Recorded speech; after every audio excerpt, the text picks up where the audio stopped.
Hey, folks. So I just want to talk to you a little bit about Grace Paley, just to introduce her as a writer and to give you a little bit of a context and framework for where she was coming from biographically, so you can perhaps think about what her humor is doing um, in the text. Now, again, I've talked a little bit about this in I think one of the other videos, but the rhetorical situation, right? When you're reading a story, there's rhetorical situations going on between the people in the story.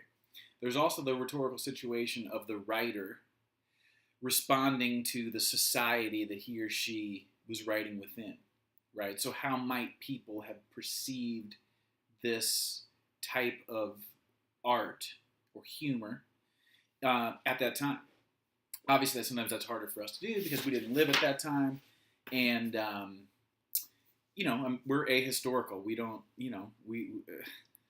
some people are more into history than others, but we tend to forget pretty easily as a species. And I think Americans get that rap a lot. In specific, I think that we are a little bit more ahistorical than many other peoples. But whether that's true or not, the other rhetorical situation that's interesting is to also consider about how it is for us to read these texts, right? What does it mean for us to engage and interface with this material now? What does it show us about how things have changed? Sometimes what seeing funny,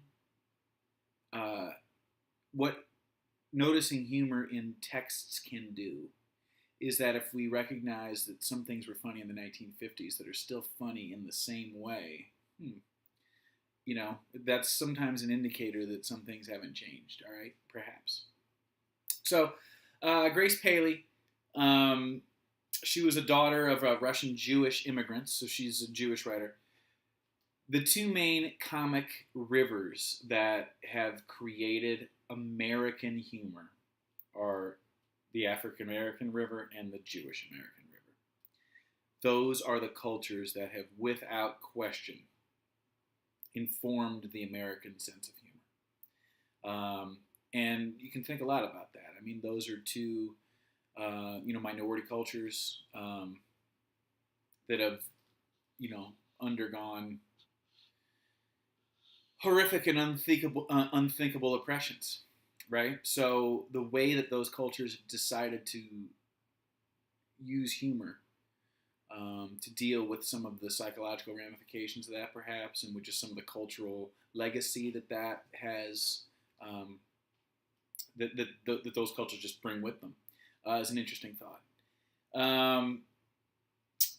So she was a very sort of secular Jew, however, not culturally into the Jewish culture, but not so much a practicing member of the religion so much. She had a very woman-centered consciousness. She's writing from a very feminine place in these stories, very atypical for the 50s. In a sense, it's very domestic. Most of the stories occur within the domestic sphere. They're stories about her and her family and where she lives and the people around her. However, the way that she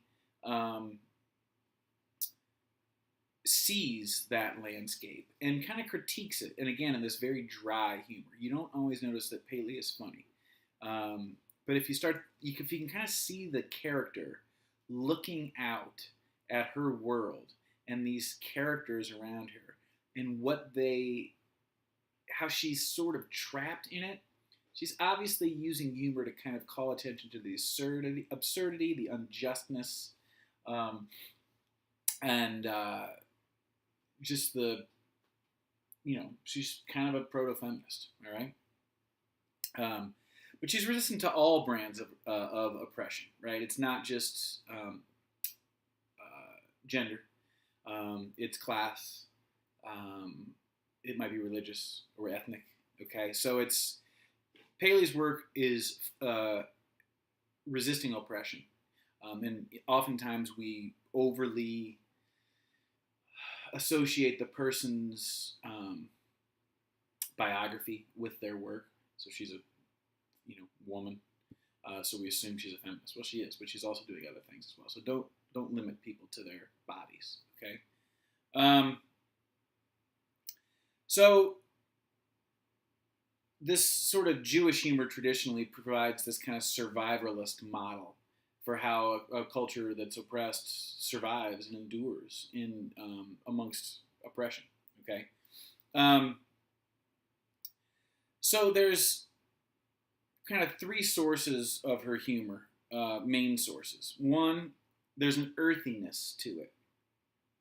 Okay, and by that I mean, um,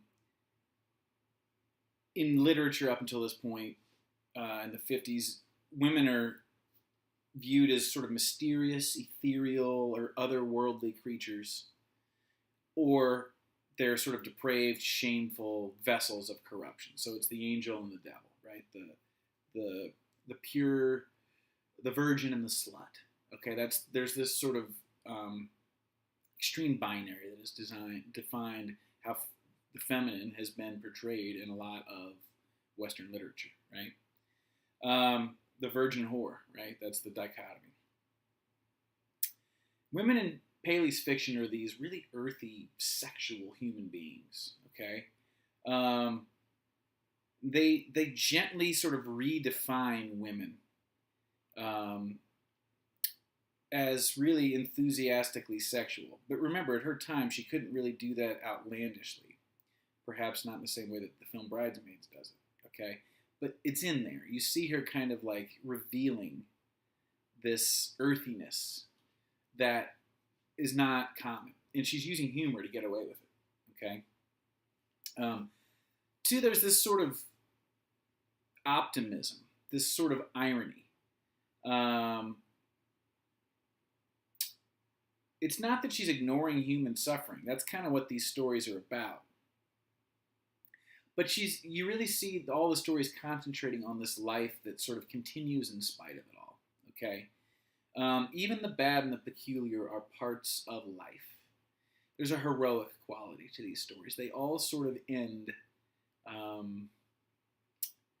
optimistically in a strange way, okay? And they're sort of grounded in the demands of the pleasures of daily life. Often kind of thought of as the modernist despair. You know, oh, we got to go to work, we got to pay taxes, we got to have insurance, and we're going to die, right?